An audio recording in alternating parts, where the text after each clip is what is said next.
Hello, hello! Alors aujourd'hui, je voulais vous présenter ce beurrier breton. J'ai déjà fait une vidéo pour montrer comment remplir ce beurrier breton, mais aujourd'hui, je me suis dit que ce serait intéressant de vous expliquer un petit peu comment ça fonctionne, ce principe de beurrier breton. Donc, le beurrier breton, il est composé d'un couvercle dans lequel on met le beurre et d'un bol dans lequel on met de l'eau, et si on veut, on peut rajouter une petite pincée de sel. L'idée, c'est de mettre le beurre dans le couvercle. Certains qui aiment avoir du beurre mou vont préférer mettre un petit peu de beurre dans une soucoupe, mais après quelques jours, on se rend compte que le goût du beurre rancit, donc le beurre rancit. Ici, l'idée, c'est que quand on met le beurre dans le couvercle, on le retourne dans le bol dans lequel il y a de l'eau, et donc le beurre n'est plus du tout en contact avec l'air, mais est en contact avec l'eau. Et le fait d'être en contact avec l'eau, de ne plus être en contact avec l'air, du coup, le beurre ne rancit plus, il ne s'oxyde plus. Ce qui vous permet donc d'avoir un beurre mou et sans odeur, du coup, pendant plusieurs jours, voire quelques semaines, en fonction de votre consommation de beurre.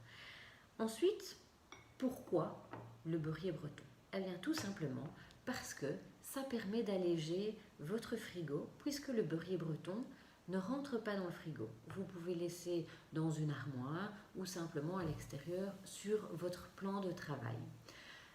Ensuite, pourquoi le beurrier? Tout simplement parce que fini les trous dans les tartines. Et je vais vous montrer tout simplement comment ça se passe. Alors, vous voyez ici, hop, regardez comme il est tout crémeux, tout facile à tartiner sur la super tartine. Maintenant, on aime bien montrer, hein, ça c'est le beurre, du coup le reste qui est dans le frigo. Et donc celui-ci, je vais venir donc c'est beaucoup plus dur. Et là, évidemment, ici, ça fonctionne encore plutôt pas mal, mais en hiver, évidemment, il y a souvent des trous dans la tartine, surtout si le pain est juste tout frais.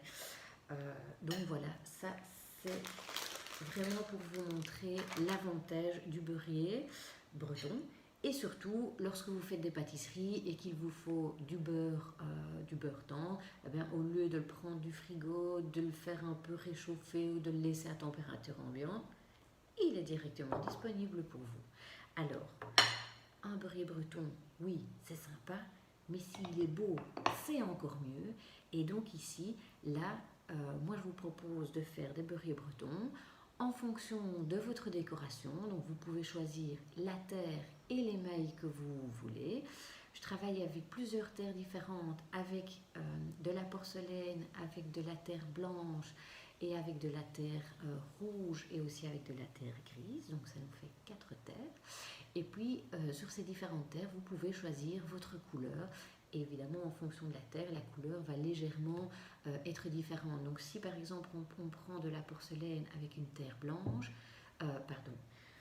si on prend un émail jaune sur de la porcelaine, le jaune va être vraiment super pétant, comme jaune soleil. Si on met du jaune sur de la terre grise, alors ça va donner une petite touche un peu ocre. Donc voilà, en gros, vous pouvez adapter votre beurrier dans quelque chose de très pratico-pratique qui vous aide à être... à faire une consommation peut-être un peu plus consciente d'un beurre sans barquette, avec un objet de décoration. Et la semaine prochaine, j'ai même des nouveaux beurriers carrément déco qui vont sortir. Likez ma page, suivez-moi parce que je vous montrerai des photos bientôt.